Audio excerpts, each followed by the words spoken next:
Have we got everybody here? All good. We want to welcome everyone to the Centerville City Council meeting being held this first one of 2026, January 6th. It's one where we're going to be swearing in two council members and a mayor. We had an outgoing council member that we just had an open house for, Councilman Summerhays, and we thank him for his years of service and the good things that he did for us within the city. We're looking to our new council that's coming in as well too. We're going to do a roll call to make sure we can conduct business, starting over here with Councilwoman Meekum. Meekum present. Heyman present. Hurst present. Plummer. So we have 4 of the 5, and we have the new council member, Rick Bangeter, sitting in the audience, and we'll have him added to the roll call too when he's sworn in, where he's allowed to do votes at that point in time. So we're going to start with a legislative prayer of thought, and I am going to give that. Our Father in heaven, we're very grateful for the opportunity that we have to be here this evening. We're for the freedoms that we have, that we can meet in an open meeting like this. We can discuss things as elected officials, as residents, as staff. We're grateful for those liberties and that freedom that we have to do that. We're mindful of events that are taking place around the world and ask that thy guiding care be upon leaders of the world in what they are doing. We ask that thou may protect our city, that thou may bless our first responders as they take their responsibilities and their oath seriously, and that we ask that we may support them as well too. We're grateful for the time that we have had over the past few weeks to be with family and friends and to celebrate with them. And we're grateful, our Father in heaven, once again for all those that serve on our behalf. And this we say in the name of thy Son, Jesus Christ. Amen. Councilwoman Hurst will lead us in the Pledge of Allegiance. Get all right. Please stand.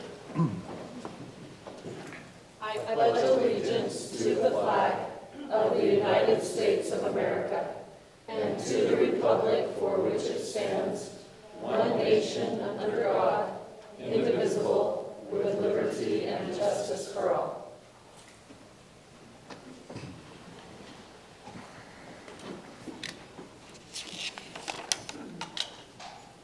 Before we do our swearing in ceremony, it's the open session. This is an opportunity for anyone to come up and say what's on their mind, good or bad. We ask that you keep it to 2 or 3 minutes.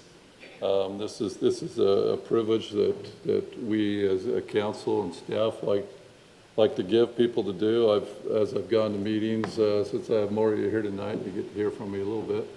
I've gone to some meetings where some mayors and councils don't allow these open sessions anymore, but we feel it's a critical thing. So we just ask you to be mindful and keep your comments 2 or 3 minutes. State your name and where you're from if you're so inclined to come up. That is now open and available.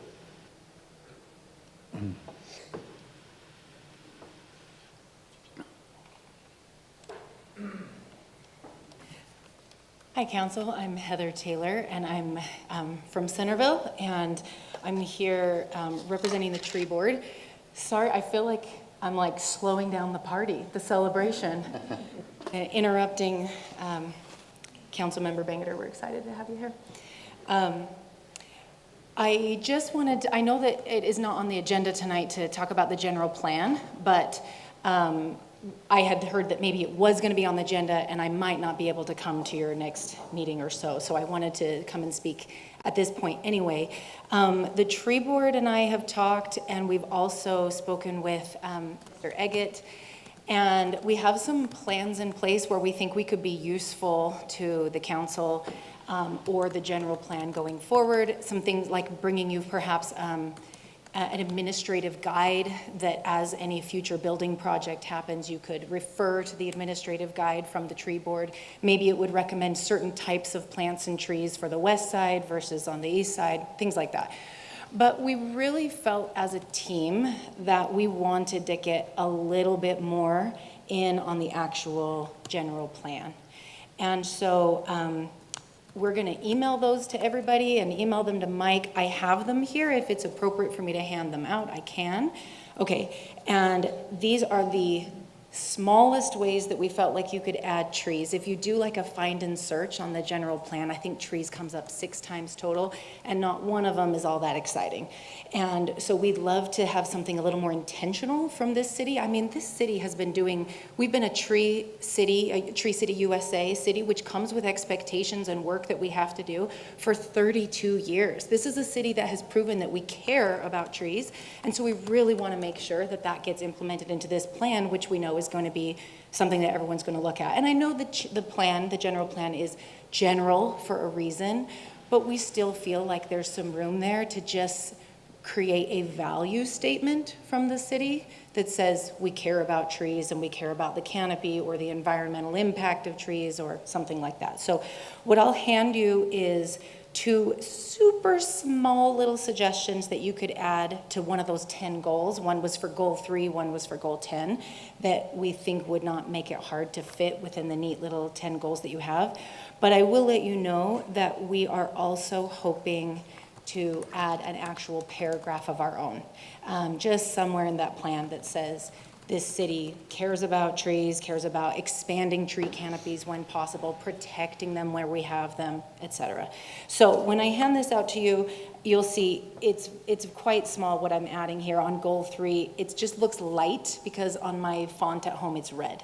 But and so we can email it to you and it'll be very clear once you get the emails. But it's just adding the phrase expanding tree canopies into the goal that's about city parks.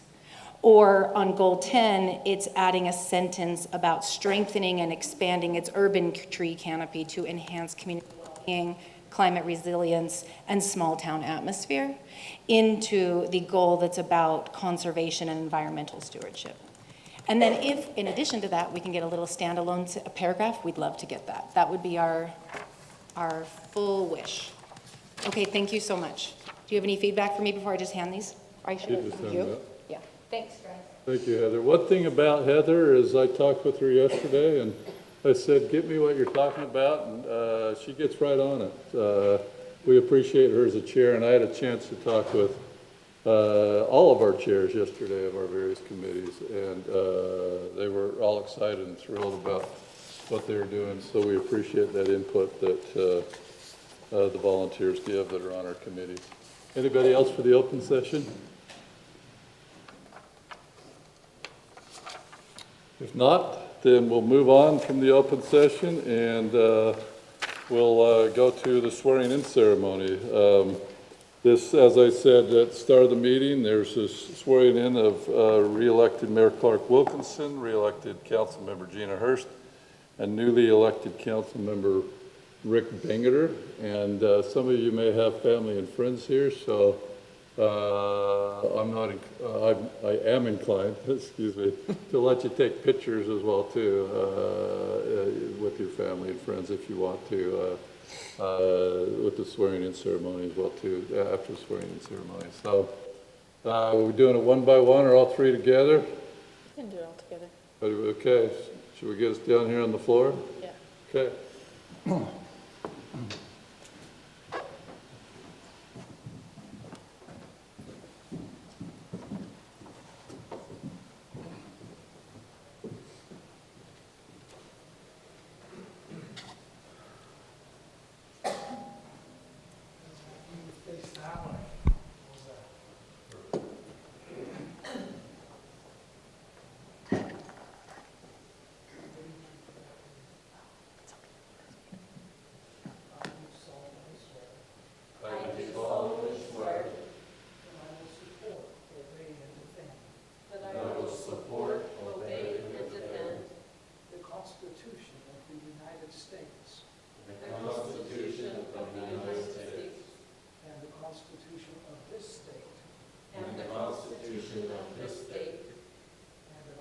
discharge the duties and that I will discharge the duties of my office with fidelity. fidelity.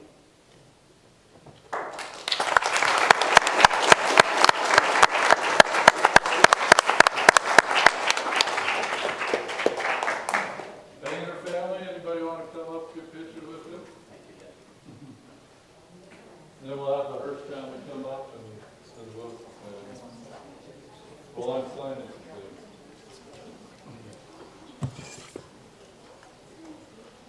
Friends and family too.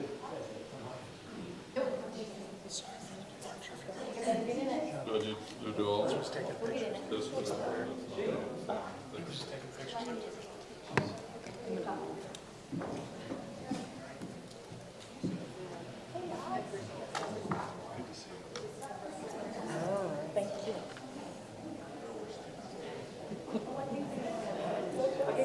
Oh, you let friends in?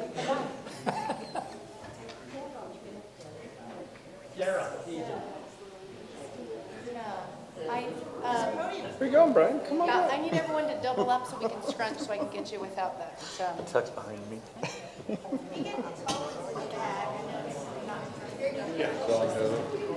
That's great.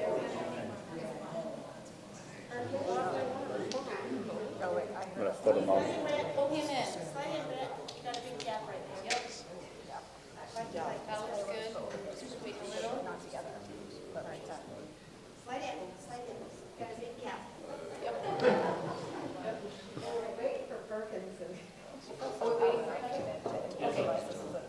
Okay, but you step out behind your wife just a little. Here we go. One, and then you step back out. 1, 2, 3, meet, and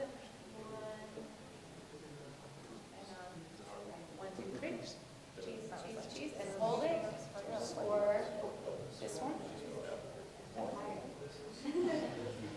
1, 2, 3. Nope, it's on portrait. I'm gonna pull it off of that. 1, 2, 3. Cheese.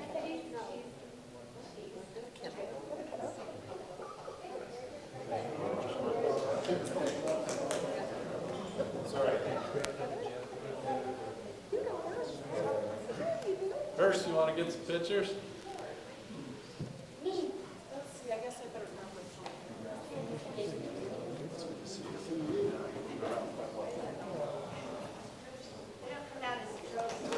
I do not remember. Gina?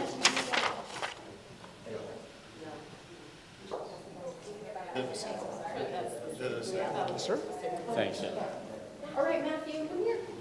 Let's see it. If you guys stay right there, I'll get the, yeah, and I can get the flags. 1, 2, 3. All right, Matthew, whatever you're doing with your mouth, that's hilarious. I'm gonna do it 3 times with those, and now I want you to give me a It's so funny.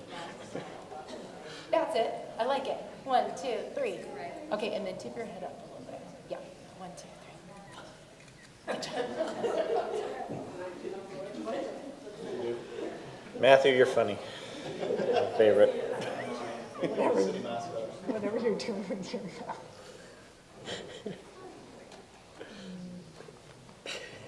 All right, if you step that way, half a step, the 2 flags are on both sides. Yep.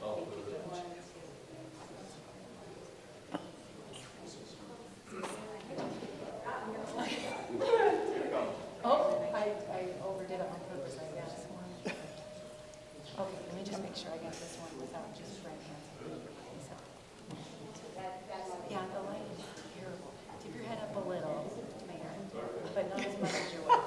1, 2, 3. Here, I'll come up above and then you guys have to tip your heads up. 1, 2, 3. Okay, let me take a picture, guys. You're fine. Oh, The lighting is fine. the lighting. I'm gonna do the same, let me take it again, like you just did. And I'll switch it to portrait. Thanks, Judge. It's official since the bug judge did it. It's not official what we're doing. Can we take one more quick one, man? Not as much as the judge.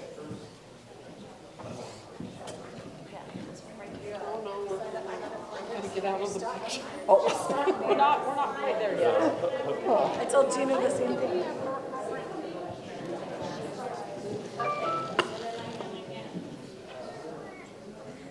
Grateful to you. Well, wait, am I, are we done for this? We done? Photo. Is that gonna get him? We will invite Councilman Bangeter to come on up. You know, If you want, Welcome, I can welcome. lean over and vote for you. Councilwoman Hurst is on her second term, and I'm on my third term, and we both take it serious. We love the city. It's just that you get used to doing what you're doing. And my wife says to me, honey, you got to tell me events that are happening. So yesterday I said, oh, I'm being sworn in tomorrow. And she said, good thing you told me. You know, so At least you gave her a day. Matt got notified today. see, I appreciate the that's honesty, Councilwoman Hurst. So. Thank you, everyone that came out. You're welcome to stay for other things we have going on tonight, but and we appreciate the family and friends that were here to support. All right, let's go to business items. The first item is open and public meetings training. This is happening with all our organizations because I know a couple of other boards I serve on. In my role as mayor there, we're doing these this week too. So we're getting on it early. So Jennifer, is that you doing it or is it Lisa? Yep, I'm doing it, but Okay. Lisa's welcome to pipe in and help whenever is needed. Hey, Are we getting cahoots? we're cahooting Yes. again, yes. All right. Do we do All it right, on our phone? so go ahead and pull out your phone. Staff, audience members, you're welcome to join if you'd Audience, you can participate, it'd be fun. So go ahead and scan the QR code. Don't use your real name. This Be an anonymous. it's a fun game and it's actually Fun very game. very useful to know that to the regulations we're under. I might show up once or twice as a name for somebody. I think a couple years ago we had 3 Brant Hansons on the board. And just as a reminder, your score is calculated by accuracy and speed. So you want to be the first one to answer correctly. And I will not participate, so you have a chance. Who's this? Chief Eckerson. Accuracy. My phone's gonna die. Okay, I'm gonna give it about 30 more seconds. I don't care if you guys are in, but I want all of you guys to be.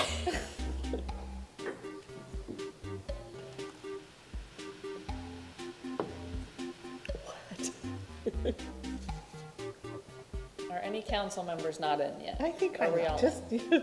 Okay. There's no points for being quick with your phone, right? Okay, I'm.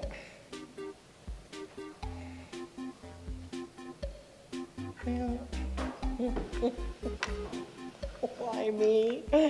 Hmm.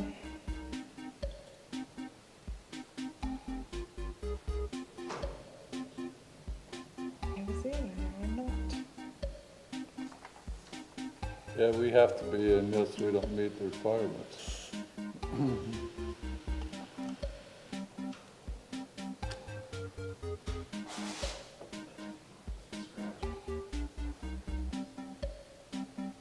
Do you need help? I'm doing something wrong. Are you surprised? Okay, it says I'm. Okay, look, I did that, and I hit the click.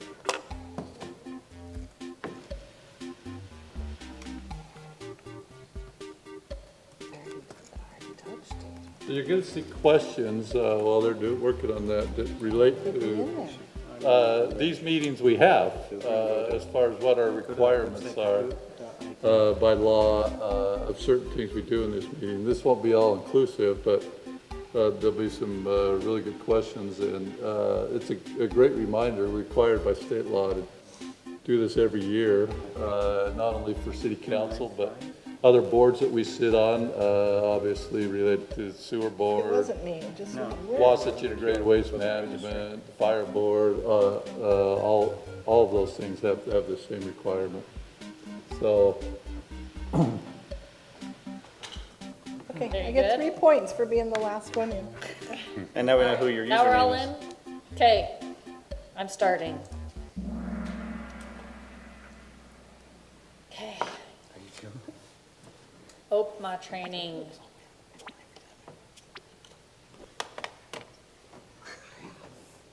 And I'm not going to read the questions because I know that throws people off.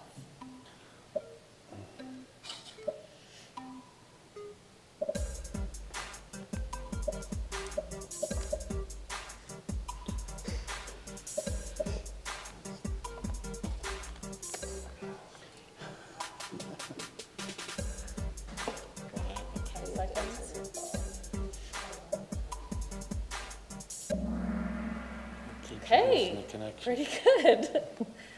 OPMA, OPMA is an acronym for the Open and Public Meetings Act. That is what our training is going to be on tonight. The purpose of the Open Meetings Act is to ensure that the city takes its actions and conducts its deliberations regarding the public's business openly. This means whenever there is a quorum present, we are in an open meeting. And I know I've mentioned this before, but like chance gatherings, if you all live in Centerville, so if you all happen to be at the same party at somebody's house or something, that's not going to count as a public meeting. But if that ever does happen, if 3 of you happen to be at the grocery store at the same time, just make sure in those situations you're not discussing city business, and because all of those do need to be noticed beforehand to the public. And so this act in general is just to make sure that we are doing city business publicly and that it's noticed in advance so the public knows what's going on. Any questions about that in general? Okay. Smalls is in first place.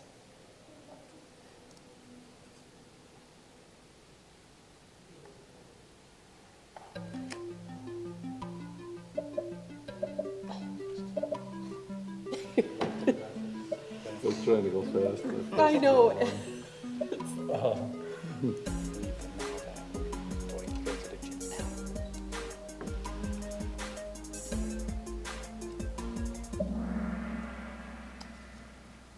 24 hours. This one's kind of a trick question for council members because generally when your meeting is on Tuesday, we will notice your meeting the Friday beforehand. But we do that as a courtesy to you guys so that you have the agenda and the materials to be able to review over the weekend and be prepared for your meeting on Tuesday. However, according to law, we're only required to notice a meeting 24 hours in advance. But we do try to give you more time than that, just so you can prepare and know what's going on. And your mayor's competitive, and the faster you do this, the higher points you get. Yep. And I put 2 days, so I missed it. But at least if I do it in 2 days in advance, I meet in the 24 hours. And we will occasionally schedule special meetings that aren't on our regularly scheduled meetings, and sometimes those might have a shorter notice. We'll try to meet the 24 hours, or we'll try to get 48 hours. Well, we do have to meet the only time we don't have to meet 24 hours is if there's an emergency meeting. And I think as long as I've been here, we've never had an emergency meeting. There maybe was one during COVID, but. The wind event caused, I don't think we had one, but during the wind events, there might be a need for a emergency meeting. If it's a true emergency, then we can call a meeting without noticing it, and we'll get a notice out as soon as we can, but there are very specific exceptions for that. I still believe that's 24 2 hours notice, if not mistaken, for emergency meetings. Maybe, I don't know off the top of my head. Yep, 24 hours. Good to go, And Smalls. that applies to all of, not just city council, to all of our boards and committees. Any city board or committee or commission has to follow the Open and Public Meetings Act, so they all need to follow that 24 hours in advance too. So, okay, Smalls still in the lead.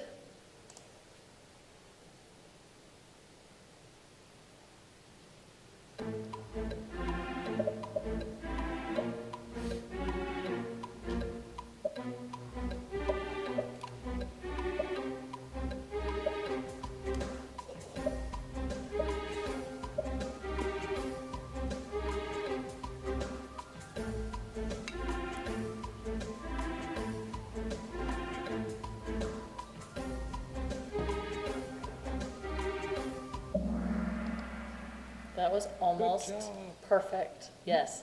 2/3 members, and just a note, this is 2/3 members present have to vote to go into a closed session. So for example, we do have 2 closed sessions scheduled for tonight, so we will need 2/3 vote of all of you present to be able to enter that closed session. And just a reminder that there are specific reasons that we can go into closed session. We can't just go into a closed session because we want to say something in secret. There are about 5 or 6 statutory reasons why we can go into a closed session, and we do have to have that vote. Really quick, I wanted to go back to the last one, 24 hours. This isn't a really important thing, but when I am doing those notices, just so you're aware where meetings are getting posted to, they are posted onto the public notice website and onto the city website, and there's always a printed notice here at City Hall of when those meetings are. Occasionally, different things will have a longer notice than 24 hours, like elections and public hearings and certain things like that do require a more advanced notice. Sometimes a public hearing has to be noticed a week or 10 days in advance, but just for the meeting itself is 24 hours. Sorry I didn't mention that before, but all right, let's move on. Feel free to stop me if you have any questions or need clarification on anything. You all have had this training before, so it's kind of a review.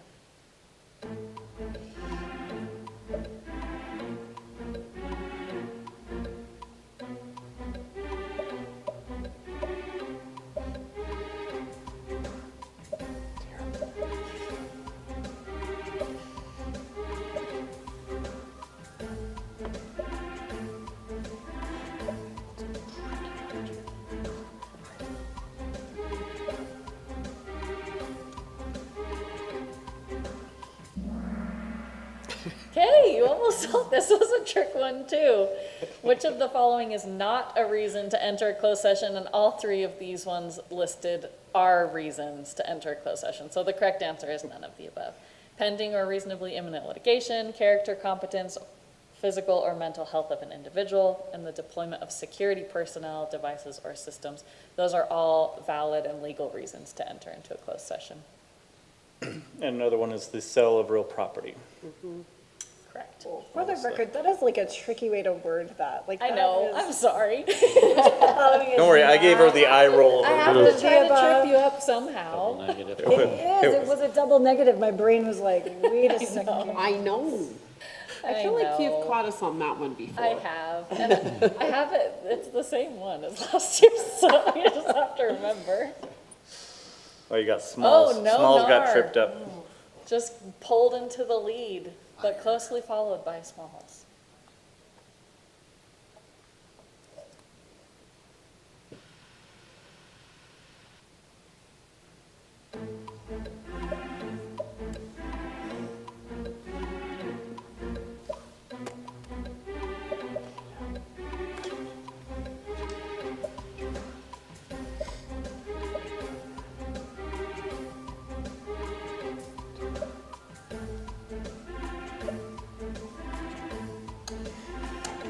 That was one of those ones where I did it so fast. I want to go back and change it. I know. I was trying to do fast and I did it wrong. Okay, this is another kind of trick question, but you had a 50-50 chance because there are 2 on here that are correct. So for almost all of our closed session meetings, we still are required to keep a recording of it and do minutes. However, for these 2, if we're discussing the character, competence, or physical mental health of an individual, or the deployment of security personnel, devices, or systems, we don't have to take a recording of those, and we don't have minutes. However, the mayor signs an affidavit after that meeting saying, this was the date and time that we held this meeting, and this is the reason we entered the closed session, and we didn't discuss anything else. And so he'll be signing one of those affidavits tonight because this is one of the topics of our closed sessions. So, but everything else we do a recording of. Any questions? Smalls sneaked back in first. I want to know who all these people are. I tell you not to put your real name, but then I'm curious of who's with you.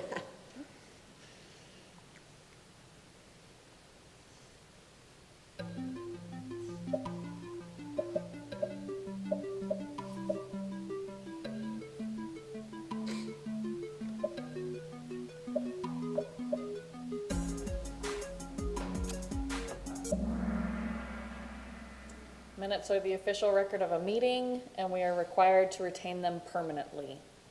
So we do have minutes all the way back to the beginning of time. That's pretty self-explanatory. We don't ever destroy our meeting minutes. And almost all of them can be found on our website. Back many, many years, they're on the website. If they're not, we've changed our website and our system a couple times so they don't go all the way back to the beginning, but at least for the last couple decades, I believe you can find meeting minutes online, which is great. Okay, Smalls is still in the lead. True or false?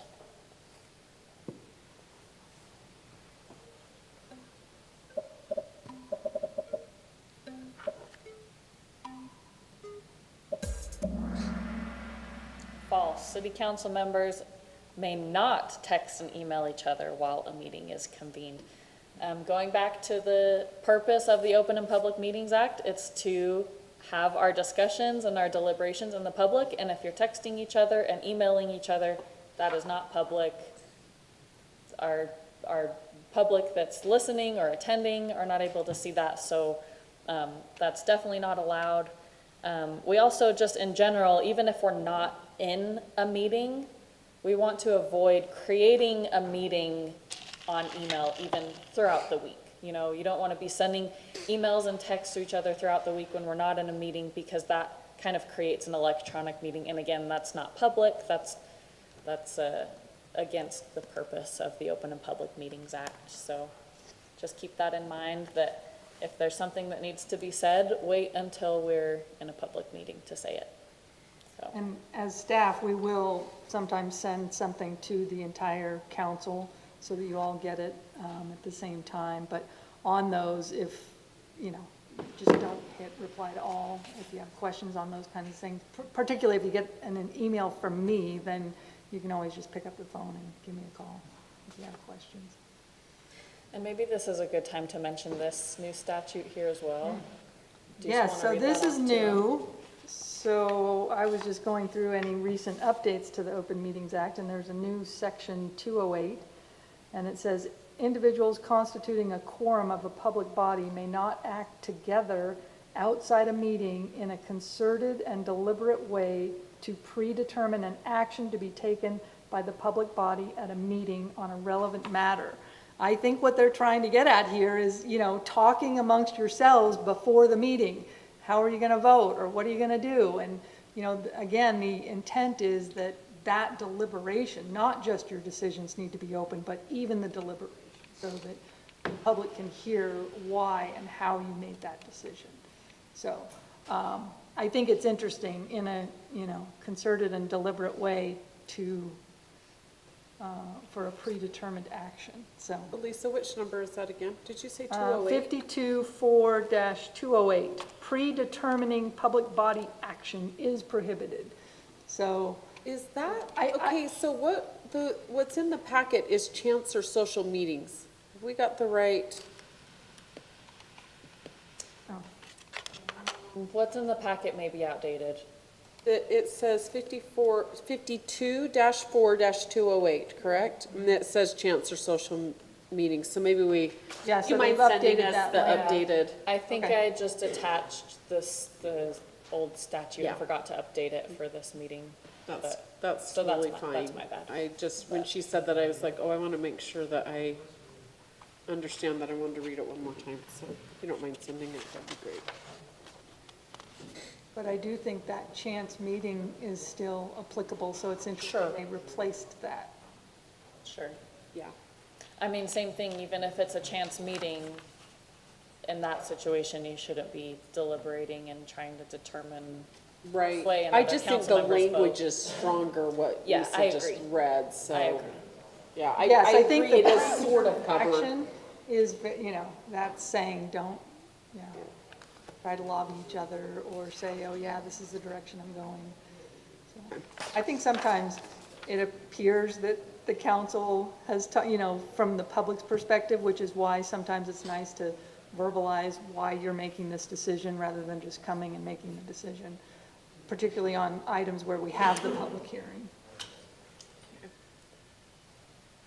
Okay. There's our scoreboard. Small's still in the lead. Oh, it's killing me.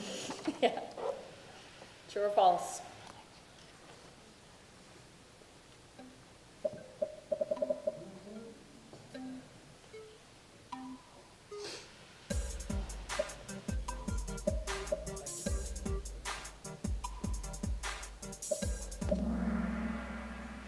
True. The city council should avoid talking about matters that are not listed on the agenda. Again, the purpose of the Open and Public Meetings Act is to notice to the public in advance what the council is going to discuss. And if you're discussing something that's not listed on the agenda, then the public hasn't had a chance to review that or come if that's something that they're interested in. So we have an agenda for a reason and we need to stick to what's on it. And sometimes discussion will occasionally start to drift a little bit, and if that does, I mean, the hard line is you certainly can't take any votes or make any actions on anything that's not on an agenda. So we can only vote on things that are on the agenda, but even discussions, we want to try to keep to what's been noticed as well. I would like a clarification on that, though. If a community member brings up something in the open session, obviously, that may or may not be on the agenda. If it's not on the agenda, can there be any comment? I mean, certainly we need to be courteous to that individual, and we can make a comment maybe that, good point, we'll be discussing that. We can look at that at a further agenda. But I mean, sometimes it's like we're almost not even recognizing their comment if you can't comment on that because it wasn't on the agenda. I worry about that. I don't want to give that perception. So I'll respond to that, Councilman Banger, and staff can as well too, and other council members. I didn't do it tonight at the start of our open session, but most open sessions, I did tonight say that we don't have to do the open session. Some cities have done away with them. We like to have them. But I do normally a lot of times also say, because of that 24-hour rule, that we can briefly respond to what they're saying. But if we get in a big discussion about it, then we're breaking that rule. So that's why I will say we will take it under advisement and look to get it on another city council meeting, or staff or council members will get back to you. Maybe we're not always great about getting back to them. If we're not, we'll try to improve on that. But that's my big concern, because if you get into a lengthy discussion, even if it's 5 or 10 minutes, then you're breaking that 24-hour rule of noticing, and you might be discussing something important to the public, but all the public hasn't been informed that we're discussing that. So that's a concern. I totally understand that. But I also believe that we need to be courteous, and we need to acknowledge sometimes and have an answer so that our public feels heard. Yeah, for sure. And I think the mayor does a good job at being courteous and acknowledging our open session commenters. And if it's something that's just a quick question that can be answered right here, we will occasionally just answer the question if it's something that can be done like that. But if it's something that does require more deliberation and preparation by staff and to come back with a prepared opinion, then usually, again, mayor's good at saying, thank you for your comment, we've taken notes, and we may bring this back on a future agenda, so. I do agree that the mayor has been very good that way to make sure that that's conveyed. I maybe wasn't conveyed to the comment tonight, but she's well aware of I've talked to her multiple times, and she is very well aware that we can't discuss it, so. And I think oftentimes we will have residents come to an open session and they may not understand the procedural, how an open session goes, and so they might expect the council to deliberate or answer all their questions right away. And I think the mayor also does a good job before the open session even starts, prefacing, this is an opportunity for us to hear your comments, and then we can bring this back at a future date, but. And in fairness to some other cities that have done away with it, that's the reason they have, because some people will feel like, well, they gave me the 2 or 3 minutes, but they didn't discuss what I was talking about. And that's why some cities have done away with the open sessions. But I think it's helpful, even just for a minute or two before, for you to educate the folks that are here and say, this is what the open session is and how it's gonna work. I think that's been helpful, so. And Jennifer, may I just ask further? As a council member, if it's not on the agenda, I noticed that we routinely have had one council member maybe report on their committee assignments or whatever. But that might be 5 weeks between a council meeting or council meetings before maybe one of our assignments, there's something that we could bring up that's not on the agenda. Mosquito abatement might not be on the agenda, but Shaylin has something to identify about that. Where can we do that? I would think, or what's the latitude? Yeah, council report, we rotate through each council member each week to give a report on your assignments. However, we do allow, like, let's say Brian or Councilmember Plummer is assigned to give his report that week, but there is something else pressing, we allow for that report to be shared during that council member report time. If it's not urgent, then you can just wait until it's your turn to give that report. But if there's something pressing or urgent, then that would be the time for you to share that, if it relates to the boards or committees that you're a liaison on. And can I just piggyback on that? So if you look at our agenda for tonight, it has Councilmember Hurst called out, but we also have a catch-all. City council members may report on meetings or events attended. So I've always viewed that as the catch-all notice for those. And I've tried to give that council member time to report, but then I've also said, is there anything pressing from your other committees that we need to know about tonight? Just say, I've reported several times out of turn, and I think, I agree with Shaylin, the agenda is clear that other members may report, so I think that part is okay, because it's been noticed.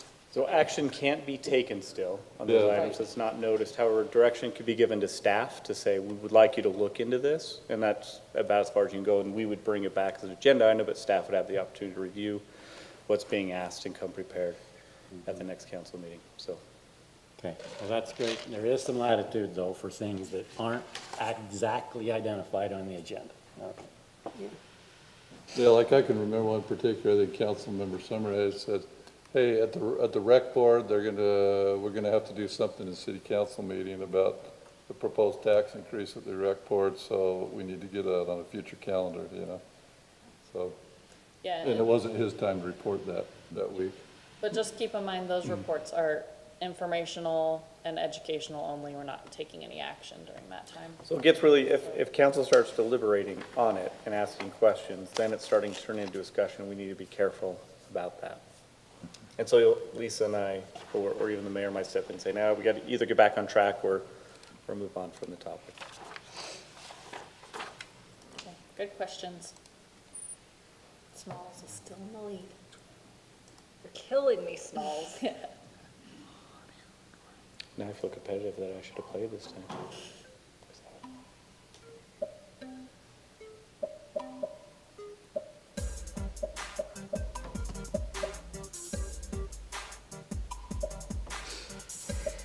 I'm gonna do this next. Good. Okay, a full audio recording is required from all public meetings except for site visits. So from all of our meetings, we have to post and maintain a full and unedited audio recording of the meeting. Site visits are an exception to this, or a traveling tour. Occasionally, the council will go and visit Centerpoint Theater or a park or somewhere, and you'll be together as a quorum. And we will still notice that to the public so they know you're all going to be together in that location. However, we're not going to record you while you're there. So there's a notice, but there's not a recording. But those don't happen often. Everything else we do have a recording of.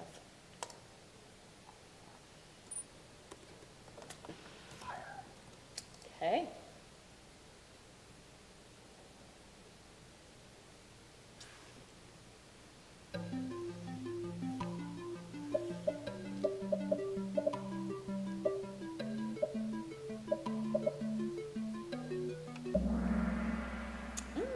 This one was a little varied. 3 days. Yep. So the audio recording and the approved minutes must be made available to the public within 3 days. Typically, I can get them out the next day. But I do have those 3 days to make them available. And keep in mind, this is approved minutes, so the minutes that you see on your agenda tonight, those are the draft minutes from the last meeting. So typically, it will take 2 weeks for minutes to be approved, and then after they're approved, that's when that 3-day clock starts ticking to get posted. So, Jennifer, how long do you have to get this meeting on? Is there, what do you mean? well, like tonight's meeting, it can be 2 weeks before people can access it? No, so the audio recording of tonight's meeting, I have 3 days to get it posted. However, we're live streaming, so it's available immediately. As soon as I end the stream tonight, it's just on our YouTube channel automatically. Right. But then I take the audio recording and it'll again be posted to the public notice website. It'll be posted on our city website and it's on our YouTube channel. And then the minutes that we approved tonight will also get posted as well. But yeah, so there is same, that 3 days, however, it's typically much sooner than that. Okay. That's all for the open and public meetings training. I do have a bonus round question, which doesn't apply to open and public meetings training. But do you have any other questions or comments about open and public meetings? Is this the Brent question? Because I've been waiting for this one, because last time you like put it in and it screwed up all the scoring. It's different. I try to do a different bonus round question every time, so it's different this year. I'm not competitive, man. It I'm like, doesn't- do not throw an unfair question in. Me neither. No. I don't try It is really city fun. related, though. Okay, here we go. City related, okay. All right, here we go. How many different Oh, mayors my has Centerville word. had? That More is than one. interesting. Let's go, fun one. That is a fun one. That is a really fun one. Let's see, if they all run for 3 terms, divide that, just kidding.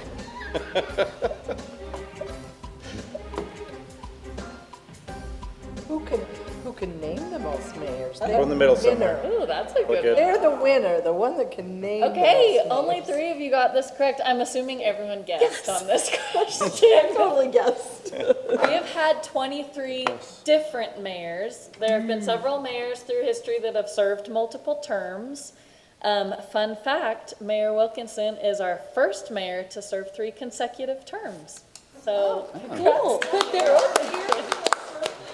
But not consecutively.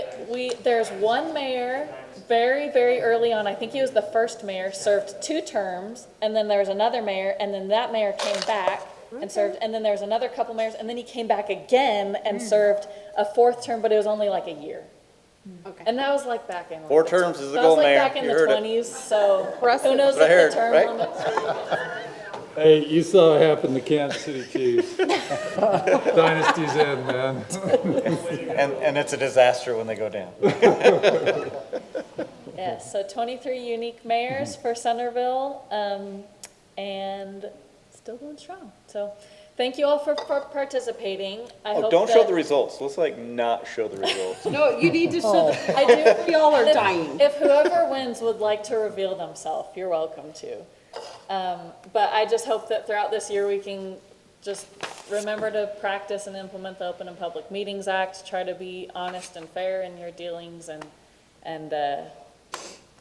just deliberate in the public. So here's our podium for Open and Public Meetings training. 3rd place, we've got Birdie. Okay, who's Birdie? No Nar in 2nd, and in 1st place, I think it's Smalls. Gotta be small. It's Shaylin. Nice work, Smalls. Congratulations. You're to killing Shaylin. me, Smalls. Does nobody know the Sandlot? Did I do. nobody? I said it do. over here. Lisa said Thank it. you. I know, Oh, yeah. Okay. Thank you for putting up Said with my my, kids all the time growing up. Okay, who was Birdie? I was Nonar. Bryce Okay, was we'll Birdie. think about it. You weren't G-Baggers. Gina, think about it. What? Birdie. Birdie. thank you for putting up with my silly Kahoot. it. Oh, I can't, you're me. It was clearly, it was Robin. Robin, nice work. The alternative Yeah, to Kahoot is get me it. just lecturing you I about love open and Kahoots. public meetings. So I figure this is more interactive. It probably helps it stick in your mind a little bit better. So I'm gonna send around the certificate of completion of this training. Just go ahead and sign your name on the line and then we're good for the year. And you'll send us an electronic copy so we can submit it. Yes. Did you have a question? I do have a few questions about Okay. this. Can I bring up a few specific ones? Sure, let me And get out of this. excuse the rookie here for being so ignorant of something. But it talks about, on the agenda, needing to be distributed to a newspaper or a local media correspondent. Do we have that, and who is it? That's an outdated code as well. I apologize, I didn't put the updated code on there, but we don't have to send to a newspaper correspondent anymore. That's my bad, I'm sorry I didn't put the updated code on there. But for all of us, remind where you do Now we send do it to. Class Yeah. A notice. So our notices, there's Class A and Class B notices. Almost all of our notices fall under a Class A notice, which is posting on the Utah Public Notice website, posting on our city website, and posting at a physical location in the city, which we do here at City Hall in our front window. So that's our Class A notice, 24 hours before. Okay, and then I'd like to ask, on statute 524202-6A, it says that the city shall provide reasonable specificity to notify the public as to the topics to be considered at the meeting. And I understand the topic may be general plan. What is that reasonable specificity if you're a lady? I'm bringing this up, an example, my daughter over the Christmas holidays, we were talking about this a little bit, and she was talking about some of the things. I says, we're gonna have meetings on the general plan, and he goes, what's that? And I said, well, what do you think that is? And she says, oh, I don't know, your budget, when you're gonna plan your Christmas party or something like that. I mean, there are a lot of people who have no idea about some of the terminology we may be very used to. So I'm just wondering, is that good enough specificity, and could we have a little more description about what that might mean? General plan, city looking at a future planning for transportation, for public safety, for land use, and just some things so that the public is more aware of what we're addressing, educating them, and hopefully handling some of the apathy and creating some more public involvement. I'd appreciate a comment. Yeah, I think that's more of a policy. I think Centerville does an excellent job. When we moved to this online agenda software, we actually have a short title and then a description. And internally, we sort of have a protocol of, we don't, if we're doing something specific, like making a zoning ordinance code amendment, regarding chicken licenses, something like that, we will say that. We say, zoning ordinance text amendments and regarding, and then we'll say what it's regarding, and we'll give the code section. So we try in that short title to give more information because we do want the public to know what we're talking about. Now, when we're doing the entire general plan, we probably will say, discussing comprehensive update of the general plan. And I don't know that we go into specifics of what the general plan is, but they can always click on it and go right into the staff report, which has a lot of background. And may I use another example? Recently, we all know we had a county tax increase. And some of the notification that the county sent out, which I personally really appreciated, was there's going to be consideration of a 29.9% increase in the taxes. That generated a ton of interest. 4 rooms of the county building were chock full of people.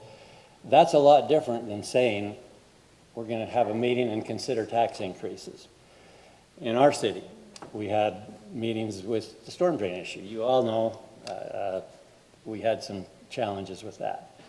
But it's a whole lot different too, to say in the meeting, on the agenda, storm drain fees are gonna be discussed, versus, city council is gonna consider 4 years back payment for the businesses. City council is gonna consider a 100% increase, which it got put down to 50, but I would like to suggest and promote and recommend that we have more reasonable specificity to our agenda so that our public is aware of what's going on.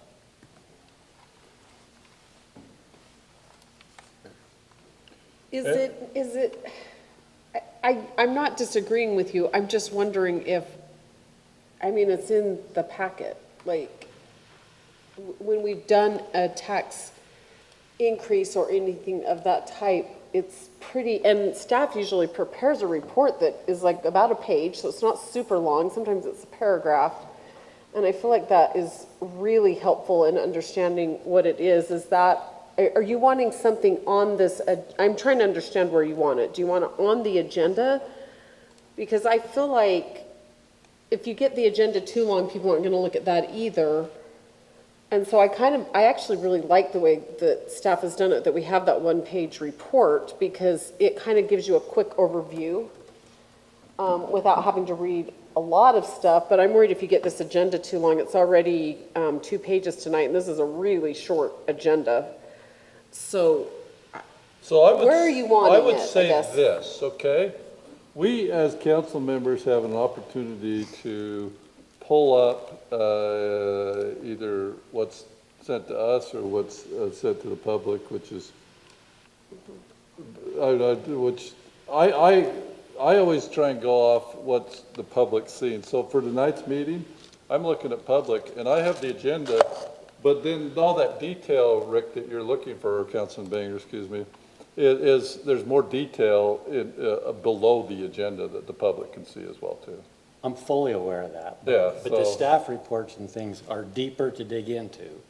I think most people who might be following city actions might look at the agenda solely.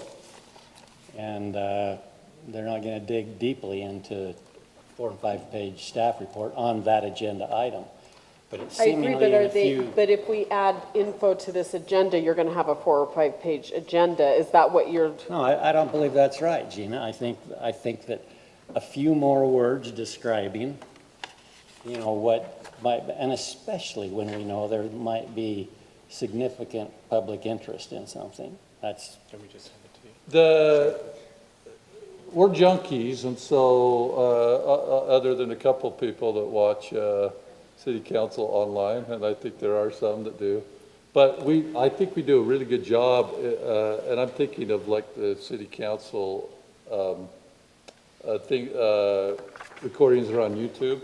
You can go back, and at minutes there, you can find your topic. Not every resident in the city is going to be caught up with every topic. I like the opportunity that we give them to be able to find the topic of their choice, either by going through the detail after the agenda or going back to YouTube and finding the topic, based on, hey, pick up the discussion of the general plan at minute 29 and 30 seconds. So we could always get better, but I think we do a pretty good job at giving the public an opportunity to find things. I just, thinking about what you said, Mayor, and also Councilman Banger's comments. Is there, Jennifer, the board view is parsed out really well, like it's really easy to click and get to things. That's not available to the public. No. Is there a way to provide that to the public? No. Okay. The board view is specific to board members because you have access to confidential documents there. Okay. But I will say. And we can't have a public, same thing, but, minus any potentially. It's a completely different system. But, I will say, both views are very comprehensive and have all of the same information, have all of the same, like this, what you're seeing right here is our public view. And it's very easy. I've got the agenda pulled up right here, and you can scroll down and immediately click up the staff report for, here's our staff report for Open and Public Meetings Act. And so you can view it all here. The only thing that's different about the board portal is that when we have confidential documents, you can view them there, and then you can also take notes inside there. Right. For you guys as you're preparing your opinions and your arguments, you can take notes there. But other than that, they look a little bit different, but it's all the same information. So listening to everybody, I think what Councilman Bangeter is really trying to say is he doesn't want a whole bunch of going out into the weeds.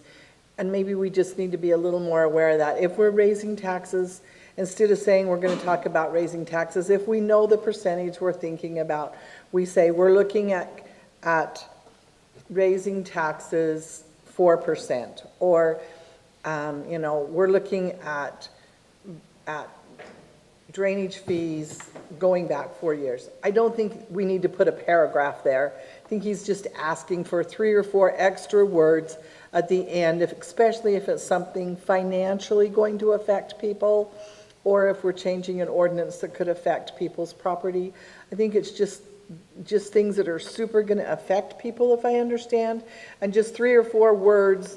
He's not asking for you to go into detail. If they want detail, they need to go into the staff report. But if it says we're going to discuss raising water fees between 3 and 6%, if that's what we're going to discuss. And so just adding between 3 and 5% or 3 and 6%, just 3 or 4 words.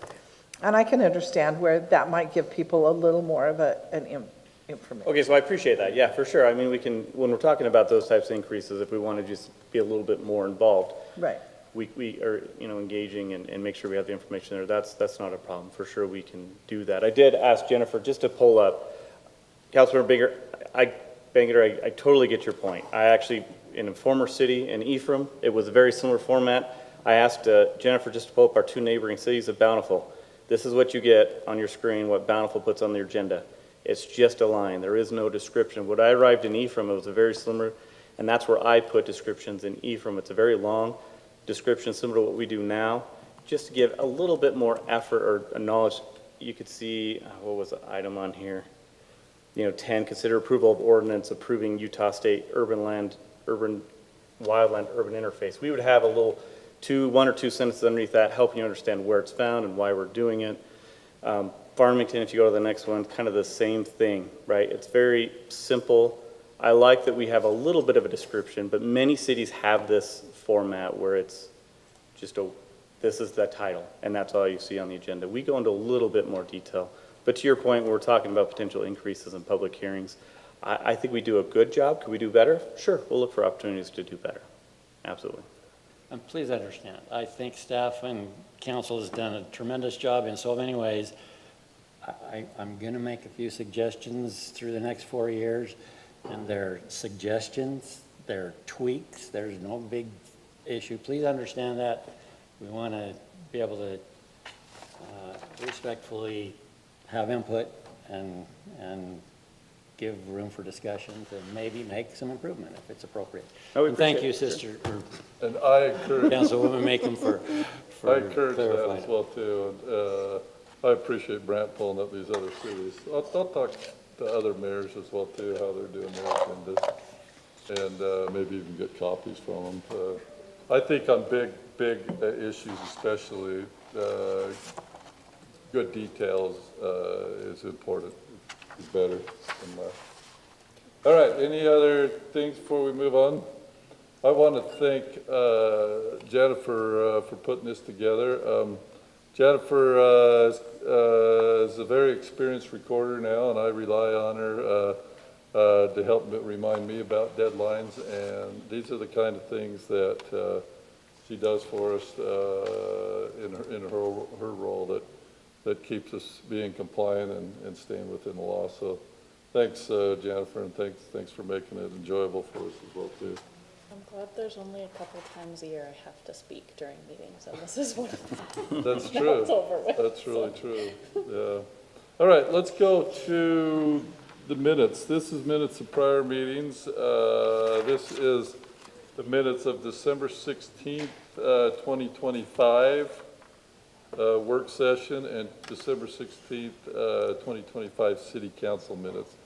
In your review of those minutes, council members, did you see anything that needs to be adjusted or changed? So in the city council meeting minutes, on the bottom of page 2, going into the top of page 3, it was just awkward to me to see that the motion was made with the following proposed changes, and then Councilmember Hurst seconded it, and then it lists the changes. I would flip that order, Jennifer, to say the following changes, list your 1 through 5, and then move Councilmember Hurst seconded the motion. I can do that. To me, that just feels more logical. Sure. Yeah, I like that. Yeah, I like that. That's good. Yeah, good I point. think I was following the planning commission format where they do the motion and the second, and then they list all the findings Yeah. after it. And so I was like, oh, this kind of feels like that, but I'm happy to switch that. So, It's not a substantive thing, it read funny to me. no, that's a good comment. I'm happy to make that change. Any other changes? If not, then I'll look for a motion to approve those 2 minutes. I'll move as amended. Second. All right, all in favor, aye? Aye. Opposed? Great, okay, let's move on to appointments. Now, I got one tonight, but 2 weeks from now, I'll have at least 3, if not 5 or 6 others to help your boards and committees get all staffed. Like I said, I talked to all our committee chairs yesterday, and they were excited, and I asked them about how some of their volunteers on each of their committees were working out, and people that may be coming up for their terms ending, and before I called those individuals to see if they wanted to continue to serve. So I'm trying to get our boards and committees off to a favorable start, and where they're excited and looking to move ahead. So this particular one is the appointment of Paul Mendenhall to the Planning Commission. As always, I promise you that I'll send their applications, and I sent that out to you a few days ago. And so I'm looking for a motion to approve Paul Mendenhall to the Planning Commission. I'm happy to make that motion. I'll second it. So we have a motion and a second. All in favor, aye? Aye. Can I just ask the process there, how does it, I'd just like to learn, Mayor. Yeah, So is there a time open for them to make application for an opening that's coming up? Is the public aware of openings that are coming up? So what happens with any of our board? Let me continue to finish the vote. All in favor, aye? Aye. Opposed? Okay, and I'll try, usually I'll say further discussion, Councilman Bangerter, but not on everything I do. But to help you understand what happens there is that the city on their website has a spot where anybody can apply at any time, and I will take that very seriously. Bryce, Jennifer, others make sure that whoever from the public wants to apply for a position, that application gets to me, okay?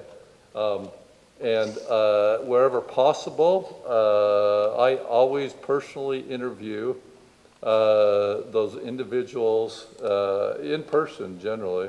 There's only been a handful that I've done over the phone for a position. Sometimes I get a lot, in all seriousness, for Planning Commission, I get a lot that people that have no idea whatsoever what Planning Commission is going to do. And I appreciate that they want to volunteer, but a lot of times I'll lead those people to one of our other committees first to get their feet wet, to do some other things. But I will go to those people that put those applications in first, and then obviously if we have a need for positions and I don't have enough applications in, then I will put on my thinking cap and go to my list of people within the city that I know. Like I had one today, it wasn't Paul Mendenhall, but for Parks and Rec, because I knew this particular individual, loves recreation, loves parks, and I didn't have enough applications in for that, and I have one spot to fill there. So I reached out to that person. But Jennifer gets to me a copy of when terms are expiring. And with most of the terms of all our committees and boards, they can continue on past their term, but technically that's when their term ends. But until we might get somebody appointed, they might continue on. But and Planning Commission's a 3-year term, and are all the others 3 years, Jennifer, or some of them? I got it in my pocket, my pocket here. What? Except for councils, Yeah, 4. yeah, council's 4, but yeah, all of them are 3-year terms, aren't they? Yeah. Parks and Rec, Trails Committee, Planning Commission, Whitaker Museum, and Tree Board. They're all 3-year terms. So, Can I just say, I would appreciate knowing when openings might be coming up. He brings that up. I think- Yeah, I think you'll know. And especially like I'm usually watching the Parks Committee because I'm the liaison for the Parks Committee, so I kind of, but he's pretty good to bring it up when we're looking for. we don't have any rule about how long somebody can serve. With Planning Commission, generally most planning commissioners don't go beyond 2 terms. We have a couple coming up pretty soon. One's been 2-term, one's been one term. I think there is a 2-term, because I know when I was first on. On Planning we didn't- Commission? Yeah, we didn't. We don't wanna- have them on our committees and boards. Right, I just know that we wanted to keep somebody on and we were told we couldn't. Do we have a 2-term limit on Planning Commission? Will you check, Lisa, if you don't know, or don't you No, I know? mean, we typically go 2. I don't think there's any, There's Yeah. not one? There's not a policy, but that's just kind of what has been to done give in people practice. more yeah. I mean, it's nice to have them do 2 terms because, as I've said, there's a lot to learn on the Planning Commission and, Big you know, learning they're curve. trained, and so it's nice to have them. And I think usually the mayor, has more turnover after the two terms, Yeah. just by policy, but it's not required. Okay, I just knew there was somebody we kind of wanted to keep on, and they advised us to move along. That answer that question, Councilman Banger? Okay. All right, let's go to council report. This is one of those that city council members may report on meetings or events in their official capacity. The one selected tonight is Councilwoman Gina Hurst. Okay, a couple of weeks ago, or maybe the 1st of December, I mentioned that Jewel Creek Irrigation Company is just about to award a contract to install secondary meters. This is a requirement by state statute or law that they, that all secondary water have meters attached. So for people living on the south end of town, basically it's about Chase Lane to the Bountiful border. Those meters are going to have to be added, and they're on a time constraint to receive that money from the state. It was a grant. They received 75%, and I think the total cost is 7 or 8 million.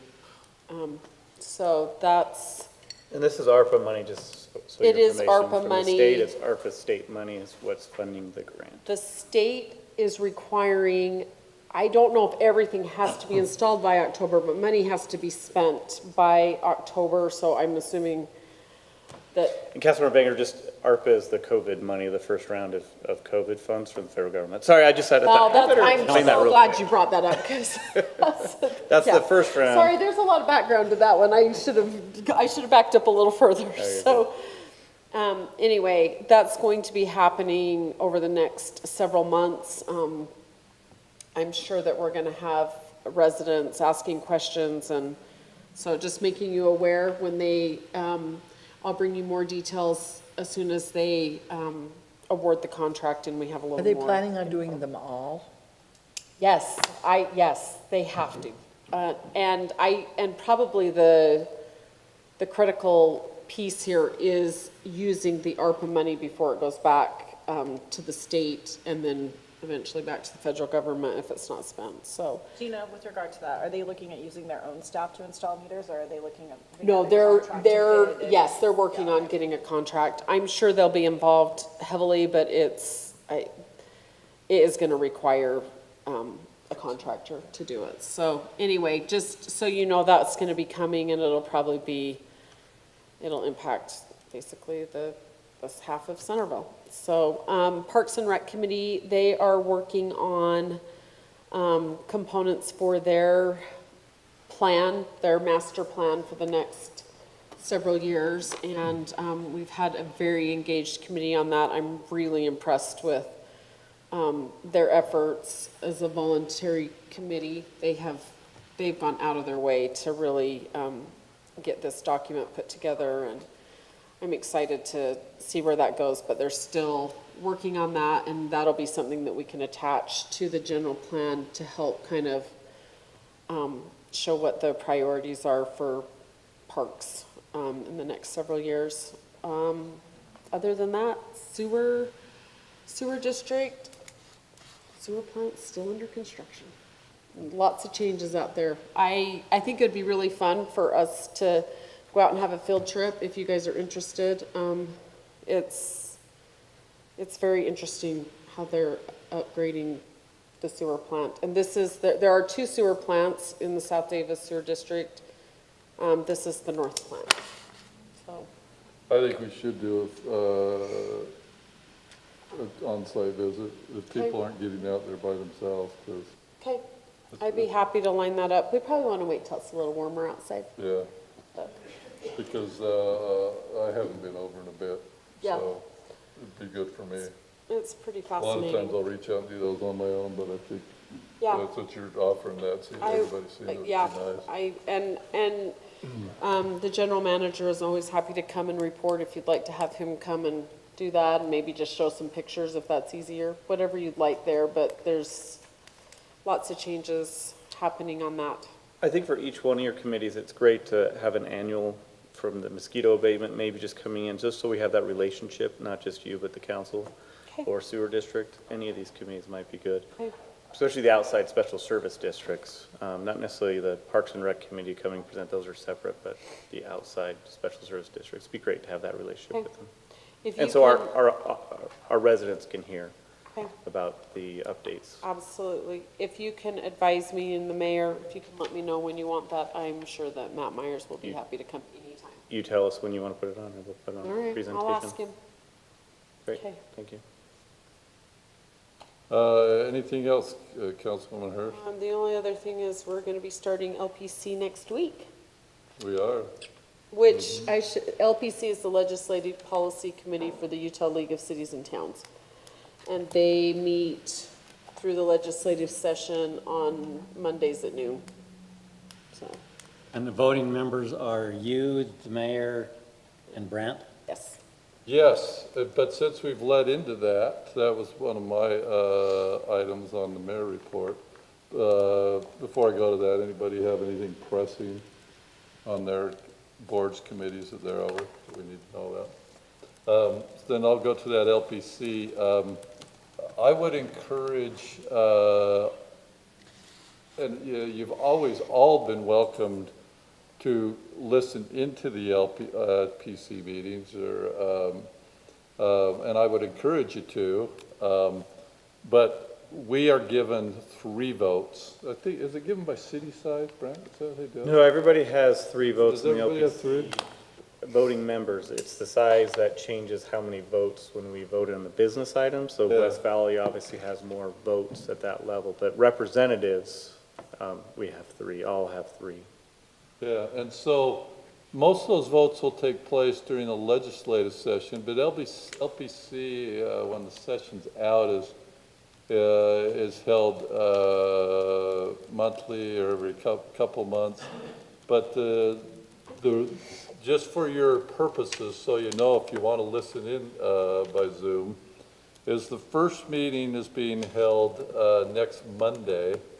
This is not at the Capitol, this is at the Utah League of Government Trust Building in North Salt Lake. And that's at noon, and that's kind of a pre-meeting to discuss what issues affecting cities have come up so far. And then after that, it will be every Monday at noon. In the past, we've been meeting in the Senate room. Like I said, they do it by Zoom. But every Monday at noon through the end of the session, other than on the holiday in December, President's Day, which it will fall on the Tuesday. Those will go up through March 9th, okay?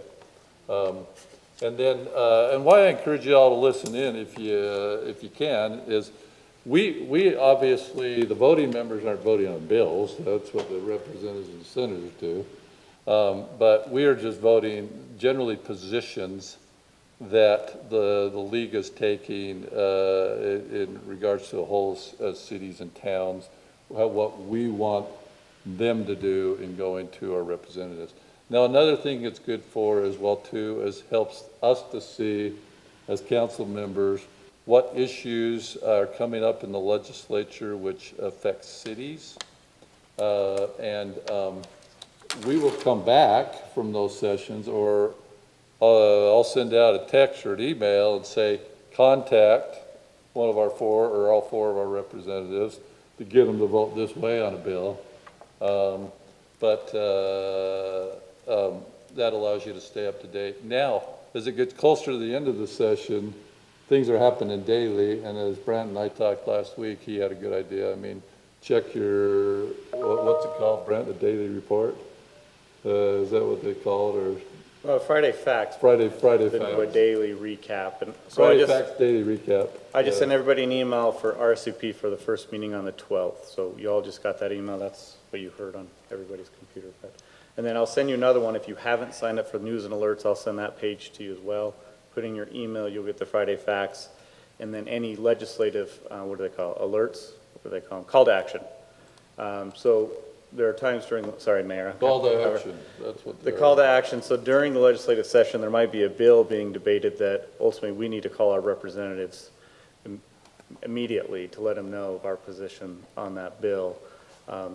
Generally, it's an opposition because they move, these ones that we are opposed to move pretty quickly through the legislature. So, but sign up for all those news and alerts if you aren't already signed up with your email. I'll send that email to you here shortly as well, or that link. And it normally takes 3 weeks of a session. They're voting on things before that, but not the big bills as much. They're just doing taking care of housekeeping needs. But those, the last week or two of the sessions, those are the ones that we move fast on. When they do a call to action, we need to act on. Now, in conjunction with that, we do have on the 20th, 2 weeks from tonight, for our work session, starting at 5:30, we have Representative Ward, Representative Cutler, Senator Adams, and Senator Weiler coming to our work session at 5:30. We have them for an hour to an hour and a half because they then have a meeting, Representative Cutler and Representative Ward in Bountiful. For those of you that don't know, we just learned this within the last couple of years, is Representative Ward does have part of our city. On the very south side, he has 4 blocks or something like that of houses over there. And Senator Adams has, after redistricting a couple, 3 years ago, he used to go, my street was the cutoff. Across the street from me was Senator Weiler's district, and our side was Senator Adams, but that was redistricted and goes, I think just past Chase Lane now. Is he your senator? Or is it? Yeah, so it's, I think so. yeah, so so we're fortunate to have two senators in our, including the Senate President, and two representatives. The Senator Adams is not confirmed with me. He's always hit and miss, but I'm going to work on him and see if we can get him here. But Senator Weiler and Representative Ward and Representative Cutler have all committed to be there. In fact, I saw Representative Ward today. I was at Little America at the legislative meeting, and I said, "You're planning on the 20th at 5:30?" And he says, "Yeah, and I'm introducing a bill you guys might not like." So I said, "Well, we'll work you over."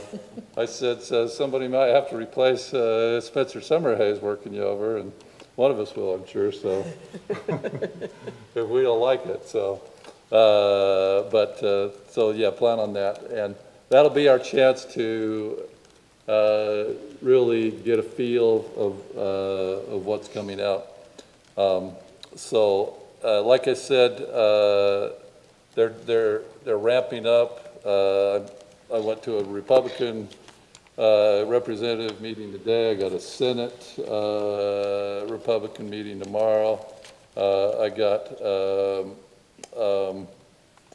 a Democrat senator meeting on Monday morning, and these are part of, this isn't city things. I've been invited these by the ASCPA, but it gives me a chance to see them and talk to them there as well too. Okay, the next thing I want to encourage you on the mayor's report is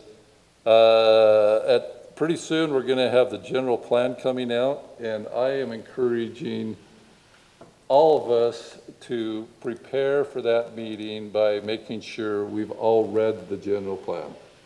Okay? Sometimes we get our material and we maybe aren't as thorough on a topic as we should be, but on the general plan, and staff will, it's out now, so you don't have to wait till your packet comes out, but I encourage you, before we discuss that we've all gone through that, because it's a big document. So Mayor, are we going to take that and break it down so that we'll have like a work meeting from page 1 to 15 and then move on so that we can be really well versed on what we're bringing? I mean, it's pretty hard to come in and be well versed on the end. I mean, you read here, but by the time you get to here, you've lost some of your concerns over here, no matter how good your notes are. I'm hoping that we'll be able to take the general plan in small pieces, chapters, so that we can, we'll have a work meeting from page 1 to whatever staff feels like we can accomplish, so that we can read those 2 or 3 or 4 times before the meeting and we come very well prepared on that section. So in my mind, I'm envisioning that we're probably not voting on it the same night, but what you're, you're probably saying you would like this discussion on a work session before we bring it to city council? Right. I think we'll need several work sessions that we'll go through it till we get through the whole thing.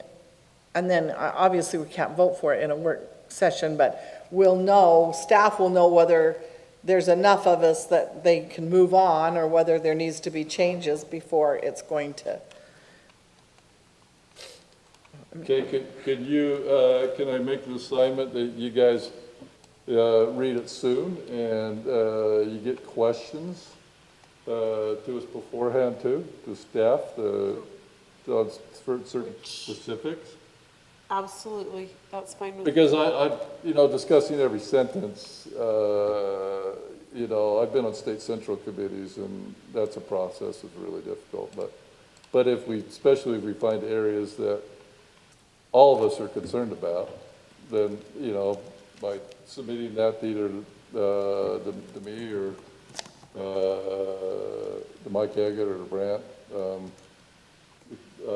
because I would think that some of it we're okay with. Well, I would think so too, but that's why I think we could say, we've got page 1. Is everybody okay with page 1? And I could say, I have a problem with paragraph 6. If everybody else says, we're okay with all of page 1, then obviously there's nothing that needs to be discussed because one person's not going to change that.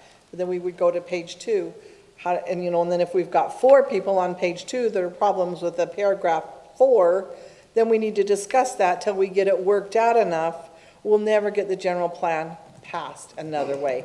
Because if you're going to ask us to pass this whole general plan, I've got to have gone through it with the council, page by page, I think, in order for it to be able, some of the rest of you say how you feel, because that's how I Are feel. you envisioning Council Meekum similar to budget retreat, where we take a couple of different nights on it?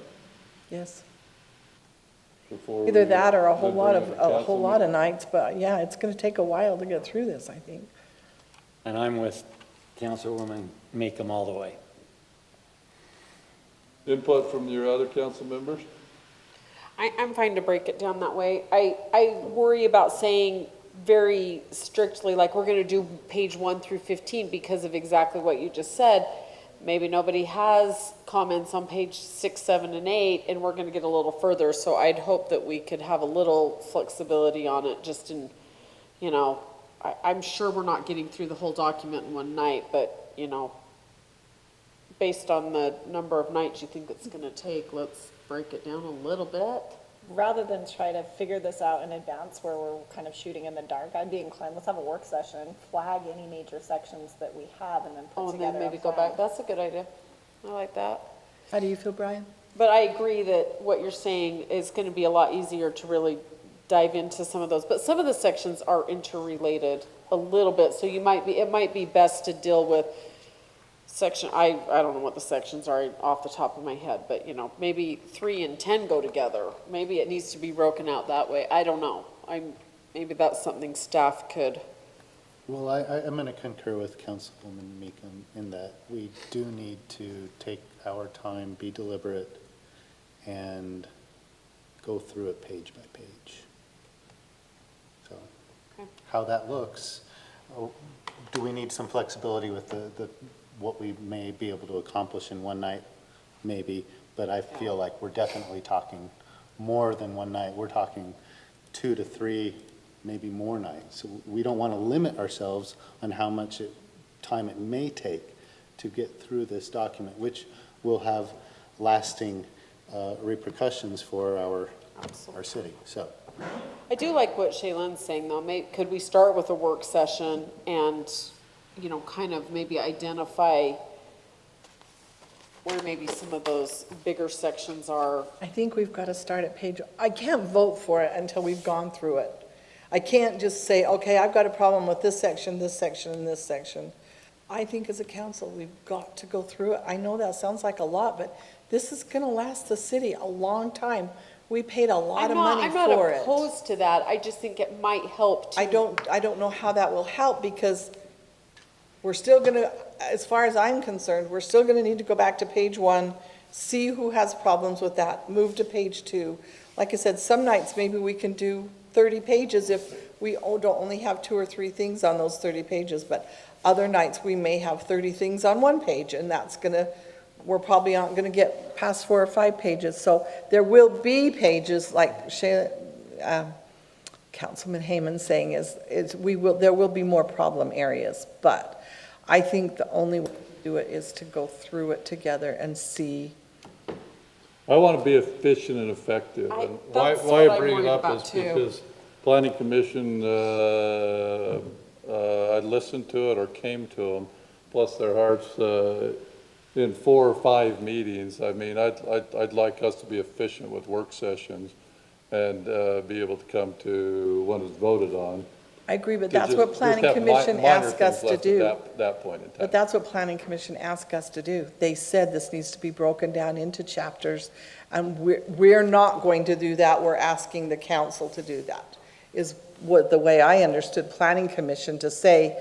They said, we can't just recommend this. We're saying, this is what we're at. We're turning it over to the council and asking them to break it down into chapters and go through, was the comment that they made it on it. May I ask a question? Mayor, you suggested that the general plan the draft form is ready. I'm not sure, because Planning Commission suggested many changes to the general plan. We had significant input from the public.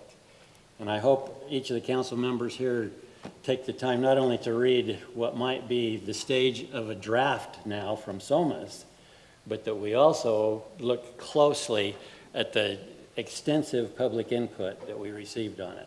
That's going to take a little time. And then my question, when, in this kind of process, I think we need to be a little careful how much of this is done in a work session where we're getting each other's feel for, where are you leaning, Councilwoman Hurst, on this paragraph, and I mean, that's kind of making some decision that maybe needs to be in a council meeting instead of a workshop. And then the third thing is, what about SOMAS? When is a presentation going to come from them after, I mean, that should come before we vote, when they present now what they have for us that we've paid $129,000 for. When would that be, Mayor, that we hear from SOMAS? After the planning session finished their stuff, what, Mike Eggers is here, do you know, Brent, as far as, has SOMAS done anything with it since planning session finished up? I know Mike has been working on some of the just edits that needed to happen. There was some formatting and some recommendations from the public that were taken into account of formatting issues, not necessarily changes to the plan. It's not necessarily, we don't feel it's our place to make any of those substantive changes at this point, because it's in the hands of the Planning Commission and the City Councils to make any of those policy decisions going forward. It's not necessarily staff's position to make those. So those minor punctuation changes, that sort of thing, when will that be ready? I think we're basically ready. So, I mean, ultimately, in my mind, again, I'm not disagreeing with you as a council to decide how you want to proceed with the general plan. But I do feel like the first step is a presentation from SOMOS and community development and saying, this is where we're at, here's the plan. Now, however you want to deal with that information, whether you're satisfied with it, which more than likely you're not going to be satisfied with that presentation, then that's where you can debate, where do we want to go from here in addressing some of these issues. And that's I think that's your opportunity. But first you need a presentation from SOMOS to you and community development to you saying, here's what we're presenting. Here's what Planning Commission has passed on to you for your consideration, and then it's up to you as the policymaker to decide where to go from there. So is it, how about if we go this route? Let Mike, community development, and SOMAS continue to make those punctuation and edit changes, then SOMAS can come in here to a city council meeting and present, and we can go from that city council meeting to the breakdown that we want to do. Yep. Is that fair enough? May I ask that I don't know what our contract includes with SOMAS. I know we paid a ton of money. And I just wonder, would they be willing to consider the public input we've had, which was very specifically identified in writing, suggestions? Would SOMAS be willing to evaluate and defend or incorporate some of those excellent suggestions before they present to us so that we can have their professional and expertise and opinion? Well, they've done it through the surveys that we sent out to the residents, and they were willing to do that after the surveys. So I'll share that that's entirely up to you as a council. The public input that's been shared during Planning Commission hasn't directly been shared to you as a city council via public hearing or any other way. Now, it's not to say you can't take that input that you've seen during Planning Commission and say, and challenge SOMOS to say, here are some areas where I think need some serious consideration, and allow Chris and Mike Agate to share and say, yes, those are excellent points, or here are the concerns with that. There's obviously some concerns that have been shared by the public that frankly are not legal, right, that would go against state law, that we would share that and say, look, these are the challenges that you would be faced with these considerations, right? Which is exactly what I would appreciate. But yeah, so that would be your opportunity to bring that point to SOMOS and community development and say, here's where our concerns are. Help me understand where that fits in this general plan. Those are great, excellent talking points, and then you as the policymakers decide we want that in there. Chris isn't necessarily going to add, and nor would we as staff recommend we add some of these changes in. That's you as a policymaker decide these have merit and we want them added, and you vote on that, and then they get included. But at this point, we're not inclined to include or add things to the plan because it's already in the policymaker's hands, Planning Commission and you, to decide where it goes from here. It's a draft. And that's why I'm just asking you to read it. And in your reading of it, maybe you have to go back and look at discussions from Planning Commission as well too. You know, they're there for a reason. We just talked about that we worked hard to get good planning commissioners to come up with good suggestions. The public came to those Planning Commission meetings as well too. So you know, we'll read that draft. see what the planning commission has discussed. We'll have Mike come to that city council meeting, and obviously he was there, and Lisa was there, and others at all those planning commission Well, and the meetings. planning commission encouraged the public very strongly to send in their comments and their changes or their. So we can get all that from, I was gonna say, can for we Mike and get Lisa, the et cetera. written public comments, just so that we can have those? Yes, I think. I do like what Brant's saying about, we do need to remember that this document has been, we did hire a professional to write it, and we have to remember that while the public may want some things, SOMAS has followed best practices for general plans, and so as we move forward in that, I'm not saying we shouldn't incorporate what the public said. I'm saying we do need to have that discussion with them as to why or why not, that some of those things may be appropriate. I would like to clarify, Brant, which document are we reviewing? Is it this final that is dated 2025, September 26th? Is that the one you want us to review? I can't tell you which one to review. I don't want to misspeak. That's the only one I so- have, so I don't want to misspeak, but if it's September's, then more than likely not.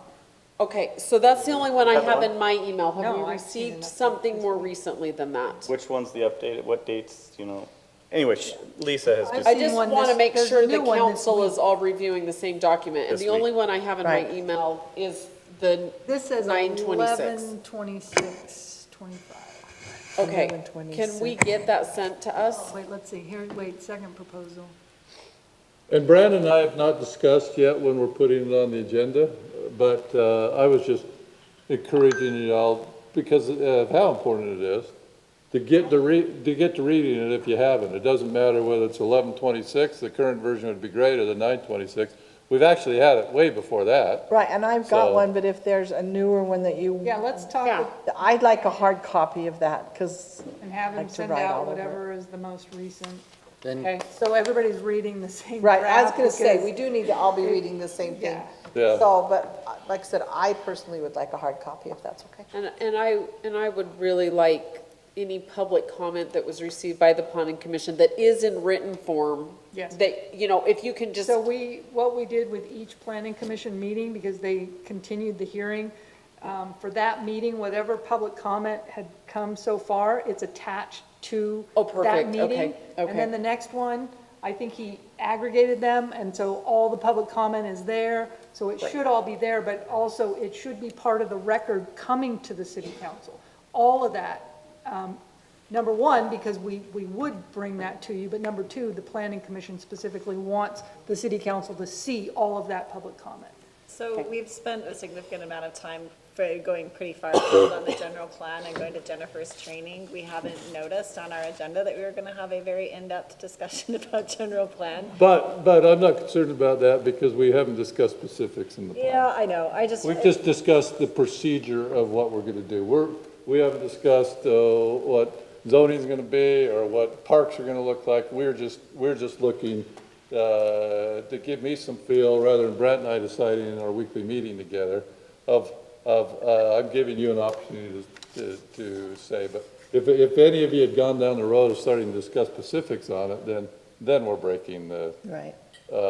discussing that. We're just discussing what you want to do. Times and meetings is Times and what we're meetings. doing. For the procedure, could we go with Shaylin's suggestion? I'm sorry, I should be more formal, Councilwoman Please Heeman. call me Shaylin. I really very much But prefer could it. we, I like what Robin said, but could we start with this discussion and maybe just the work session is the procedure of how we move forward? We've reviewed it and we've looked at the public comment during the planning commission. We come into that work session, maybe have SOMAS present and just kind of help us along with exactly where we're at so we can come up with a game plan.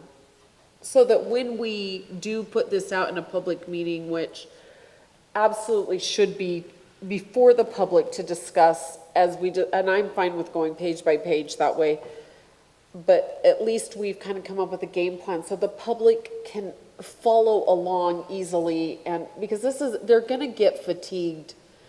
I agree it's gonna take several meetings. There's gonna be fatigue with that, so I think we need to be very clear about how we're gonna move forward so that they don't get frustrated in that they can know when they can come and comment, and that we have provided ample opportunity for them to do so. But they've already been fairly If involved I with can that. just recommend, again, that first presentation in a regular city council meeting, Okay. it's on the agenda, and then that's where you can share your comfort level. You've all read the general plan by that point, you've had the presentation.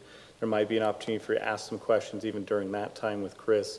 And then from there, we can discuss specifics on how you'd like to proceed as a council. I think that first meeting, you've got to have that first presentation to lay the foundation for In the any city sort of. council Right, in meeting, the city not a regular work meeting. And session. then you That's great. decide if you want to do them in work sessions, the council meetings, page by page, concepts, chapters, thoughts, opinions, gripes, bones, whatever. And you I wanna do agree, after it that. should be in the city council meeting to start with, because that way everybody will be here, and it will be on YouTube, which is the council, the planning commission, or the work meetings are. But can we look at it and maybe say, okay, public, this is going to be just, we're gonna get this presentation and we're gonna come up with a game plan. But just so, because they'll be frustrated. We hear this often. You guys have been discussing this for weeks and weeks, and I can't come to every meeting, and so Well, I'm just saying, that's can why we- I'm throwing this out now. Yeah, I like it. Because Mike can continue to do what he's doing, and we can get a feel of when it's coming to council meeting. And then you guys can know, and the public can know as well too. And so it's not like, oh, you posted this on Friday and the meeting's on Tuesday. Right. You know, Absolutely. people can know that we're gonna be discussing in city council in advance on a certain day. Okay. Okay? And Mayor, in line with scheduling, I know it's so hard to get dates at this point for anything very far ahead, especially with your busy schedule. I appreciate that. But where we could, if we could maybe identify some tentative dates for, we know we're going to have numerous meetings on the general plan and any other meetings, so that we can calendar a little bit ahead. I got to be in Florida in March for a granddaughter's wedding. It'd be nice to know if on the front end or the back end of that, we're going to have an important meeting. So and I know it's so hard to schedule very far ahead, but whatever we could do would sure be helpful. Okay, and thank you. That leads into my last thing, which may be on Brant's report as well too. 2 years ago, we had a couple new council people. We weren't able to make the dates work, but I proposed this doing some sort of council retreat where we could get this scheduling and things done. And so I've talked about that with Brant again, and I really would like to get that done so we're more effective moving forward. And so I throw that out there. Brant will lead into your city manager report, and maybe that was on your report as well too, was it? Mm-hmm. So. Yep, all right, thanks, Mr. Mayor. So with that being said, Bryce has helped try to coordinate. I mean, we're pushing our luck now, because I think we had tentatively scheduled February 6th and 7th. Is that correct? So ultimately, council retreats, I've been a part of many council retreats in the past. We haven't conducted one here in Centerville, but the point of a council retreat is really to connect with your fellow council members on a personal level as well as a professional level. So this council retreat, we're tentatively planning or would be looking at an overnight stay at Logan at University Inn. Bryce has secured some great rates, but you'd have a Friday night personal gathering, and spouses are included, but you'll have dinner just to kind of connect. And the next day we would have a facility to just come in and moderate a conversation, just again, team building, just developing that relationship with one another. I think those are critical, and that's one thing I believe we've been missing, is just that opportunity to connect at a different level, and really, that's your opportunity to share. And Councilmember Bangeter, we've talked about various ideas and thoughts you've had, and I think many of them are valid, but should be discussed with your colleagues on the council, and these council retreats would be a really good opportunity to do something like that, to see, how do you feel about this? These are my thoughts on this, and I'm sure other council members and mayor have other thoughts that they may want to discuss as well. Just again, I think establish that foundation of how is this year, next year going to be and how are we going to approach it. Maybe establish some priorities because each of you have your own priorities, but we only have so much time and so much money to do things. And so we got to figure out what are we going to prioritize over the next year. But it could be also an opportunity, as I shared with you last year as we were doing the budget retreat, this could be that opportunity to use the council to say, here are a few things we may want to see. And this is advice to me as the budget officer that you say, I would like to see maybe a little bit more emphasis on this thing, whether it's water or streets or parks or trees or whatever the case might be. So as Nate and I go through budget preparation and we balance that budget, that I keep that in mind, that these are some of your priorities when I meet with department heads and say, we got to hold off on that because council really is wanting to see this move forward. So that's the point of a council retreat. I think it's a really good opportunity just to have those conversations. And a lot of times council retreats are more effective just a little bit further away from home because what happens is Councilmember Hurst needs to take a daughter to practice or dance or something like that. So I don't mean to call you out, but life gets in the way. Dance world is ridiculous, we all know. So ultimately, life gets in the way when you're here. You say, let me go just do this thing real quick and I'll be right back. But if you're a little bit further away to make it a little inconvenient for you to go do that thing and you have to plan ahead, then you're there and attentive and participating. So again, that's a recommendation or a thought the mayor and I had, but Mayor, I'll throw it back to you and if we're available and we can make that work. So I've found that in my 8 years that effective councils and mayors have the opportunity to do some of these things together. I know with schedules and whatnot and our feelings about certain things that not many of us get to, like the league getaways, the semi-annual, the annual meetings. I guess I'm just going to be candid. I get kind of jealous and envious of pretty much every other city in Davis County that has pretty much their whole council and mayors there attending these things. And it gives them opportunity to discuss what's brought up, and how does that apply to our city and that type of thing. And so if we can't get to those, that's why I brought up the council retreat again with Brant of something that we can do, that even if it's just for a night. And I think something's better than nothing. Getting away, I agree with Brant's the best. If we have to do it locally, we have to do it locally, just as long as that we commit to doing it. And I know the schedules are difficult to find, but so that's an idea. That's a suggestion. So, and Rick, along that lines, is we'll do our best to get things on agendas in advance as well too. I don't want to get off the council retreat, but we'll do that with like the budget sessions. We'll set dates a couple months in advance on those.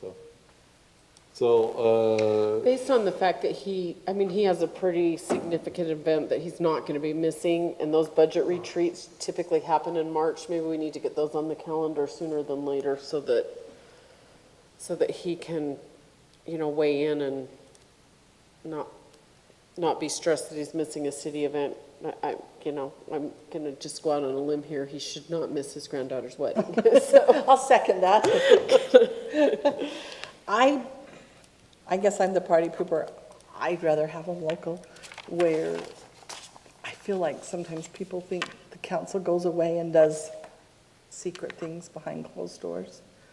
So I much prefer the way we've done it before, where we've had our meetings here local and we're actually open to people if that's what they want. Not that we're going to have anybody come and sit and stare at us, but we are here. We're not somewhere that we're not accessible to them discussing the city business. I feel like the city business should be discussed here in the city where we're accessed by people and not going up there and they feel like we've gone up there and discussed things we didn't want them to hear. we wouldn't put city business on it. I mean, it's more team building, like Brant said. I mean, there could be some city But he wants to do the business. retreat. He wants to do the city business, Well, like we've done here Yeah, but before. we're not going to pull across the part of the general plan and start discussing. No, it, but we're something gonna like that. discuss the budget. No, that's budget retreat, which is separate. We're talking about a council retreat in February 6th and 7th, which is different than a budget I retreat. prefer to stay local, but that's just me. If we did that, even if we were somewhat removed from the city, can some of that be broadcast on Zoom so it would be available? I mean, I'd be hesitant the minutes would be recorded, right? But broadcasting would, again, be up to you. There are some things that, again, they're minutes, but you may be less inclined knowing that it's being streamed to share candid thoughts about things. I'm not saying that's good or bad, I'm just telling you that's just the But nature of that's kind of things. why we've been here. I mean, it is nice. We're all here and we do have very candid thoughts and very, we all have our different opinions and we talk them through and sometimes I change yours and you change mine. So I think it's a really good, I don't think it needs to be on Zoom. I think we need the good discussions, but we need to be open to our citizens also, if there's a citizen that wants to be here to listen to us. It sounds like both things are very different, that would serve different purposes, budget versus team building retreat. I would be in favor of a team building retreat, and I would be in favor of traveling for the reasons that you mentioned, Brent. It's really, if I get away, I'll be more focused. I think we all have a lot going on, and sometimes it's easy to get distracted when we're so close to home. So I'm supportive of that idea. They've proven to be effective. And Many I'm, studies have shown. I totally respect what you're saying, Councilwoman Meekum, but I am totally open to trying this too, because you have promoted this a couple of times over the last few years, and where you've witnessed it and observed it and we haven't done it, I'm open to saying, hey, that might be a great thing. I do like the idea of a team building event, and I agree. I think it's easier to get focused and just really plan that time when you're a little further away. As a leader, I want each one of you, as you head your boards or committees or liaisons to them, that you can be a support for those boards and committees as well too. And as I've talked to some of these chairs of some of these various boards, they look to us as we come to be liaisons and to provide support for them. And I see this type of thing that can help as well too, and help us developing what we need to be doing in that regard as well too. So, Yeah. I think of Rick and I having a 2-hour meeting on November 25th, and that was a great meeting, just to get ideas from him of what he's looking to see. So, if we're not going to do a retreat, then I'd like to, personally, I'd like to get ideas from everybody so I can try and incorporate them as I meet regularly with Brad. So. I like the idea of a retreat, but I hate to be the 6th and 7th bad guy, but I was wondering if there's other options. Sure, we do it on Valentine's, that's what I'd like to do. Like the 13th and 14th. Can have a theme of Valentine's Day there. Yeah, what a special day. But, I mean, ultimately, if it's possible, the whole point, potentially the Friday night dinner, is just to connect on a personal level. And I think that's what sometimes misses in what we do, because we meet in this very professional environment, and we're debating some very controversial topics, but we don't know each other personally, so we can't connect personally. As we go into these meetings and we disagree on something, then it becomes almost personal. You're not understanding where the other person's coming from or their history, because you haven't taken that time to learn about their personal side. So the Friday night dinner could include your spouses, where they come up with you. And so if you want to turn it into a Valentine's Day getaway, then have at it, right? I mean, you could absolutely do that, but that's... And I appreciate you trying to get this. I just hate being the person that's going to be the one that says the 6th and 7th doesn't work, but I've got a soccer tournament in St. George with the boys, so. No, it's hard coordinating everybody's schedule and everything. And that is true, and so. And if we I can can't, couldn't we do a dinner local and some of that stuff, kind of get our retreat so we can still do some of the other, I don't know.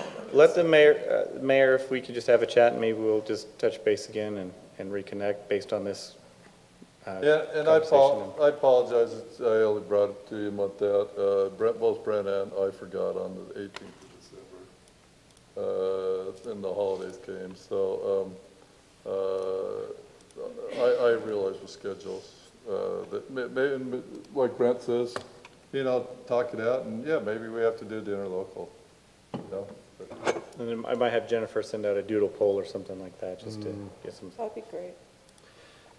What else you got, Brent? Budget retreat, if I had to guess right now, I mean, 24th and 26th might be the date that Nate, I mean, we got to get all department heads engaged and follow up, but if I had to guess on a date of which dates we do, it would be the 24th and 26th, what we try to do, because we try to do it. March. Of March. Of March. So it'd be an off council week, and a Tuesday, Thursday is just where we go. The other alternative would be the 2 weeks ahead of that, so the second week of March, whatever dates those are, I don't have my calendar open now. 2 weeks ahead of that or after that? Usually we do it end of March. Last year, we were all the way out into April. I believe former Councilmember Summerhays on that one. So he's not here, so now I can blame him. But no, we had to coordinate because he had a conflict, and so we scheduled, and that puts a lot of pressure on Nate to get it done. And before, because the first meeting in May is when we have to have the tentative budget available. So preferably in March, the 24th and 26th, or the 10th and the 12th, but then I've got to get with department heads and make sure those dates work for them. Are people available 24th, 26th right now? Yes. I think so. I'm not sure I've got. Am I missing anything, Nate? Is that all my okay? dates in, but yes, that Okay. should be fine. If I am still a member of the Mosquito 24th and 26th. District, I am tentatively scheduled to go to Portland for a mosquito abatement conference. Yes, there are such things. But if that's the only date that works for everybody else, I can make it work. Okay. If there's any conflicts, let us know. We'll take note of that. And I'll get with department heads, and then I'll follow up with you all. So the 24th, 26th, that's 3 days. Nope, just the 24th and the 26th. We give you Wednesday off. Actually learned so much. So we'll meet on the 24th, take a break, digest, and then meet on the 26th. Oh, okay. That's what we seem to work, right, Mayor? You want to keep doing that council, you tell me. Do you like having that 1 day break in between? Yeah, I like that. Yes, Okay. we need time to process all of it. We're absorbing a lot during that time frame. You know, our budget retreat process, I really like how we've evolved to what we are today. I joke with a neighboring city, I won't say who, but he jokingly told me, it's like, well, I present the tentative, they don't see it until they see the tentative budget. That's how their budget process works. And then that's their discussion, and then that's when they get some comments, and then they bring the final budget in June. But they don't see it anytime before that. So anyway, I like our process, again, transparent, open, your involvement matters. And I do too, and I would encourage on that one is come prepared, read through the budget and be ready that first night. So we have less last minute things we're doing on it, because staff will be great about getting to us, that they want to have this budget retreat. I appreciate what the department heads and Brent and Nate do in making sure that we have those 2 nights to really hammer it out. And Brent is right, there's some cities that process is not as good as ours, for sure. One last thing, Mr. Mayor, as a, council member, Summerhays, farewell. Farewell, I was thinking about my time in local government, and I've been a city manager for 12 years. I've been in local government for 17 years. I've worked for the state for a few months. I was 3 years in the military. But in those 17 years in local government, I've had 6 mayors and about 36 council members that I've worked with. And anyway, I was just thinking about how many council members, they come and go, and I've worked with a lot of different personalities. So I've appreciated the pleasure to work with the mayor and council throughout my career. A lot of different personalities, a lot of different thoughts, but I've learned a lot along the way. And anyway, just kind of a fun little note. So it's funny you brought up the how many mayors of Centerville, because I just written down kind of this thought. Anyway, that's all I have, Mr. Mayor, unless there's questions for me. Thank you. All right, if one of you will make a motion, you have it on your agenda of what we're going into closed session for. There's two reasons there, then with the intent not to return to council. I will make a motion to go into closed session to discuss the character, professional competence, or physical or mental health of an individual, and to discuss the purchase, exchange, or lease of real property with the intent not to return. And if you can vote individually. Yeah, but we might need a second first. Second? Okay, Aye. Aye. Aye. Aye. Aye. and we met the 2/3, as you remember, on our open meeting training that. So council is adjourned.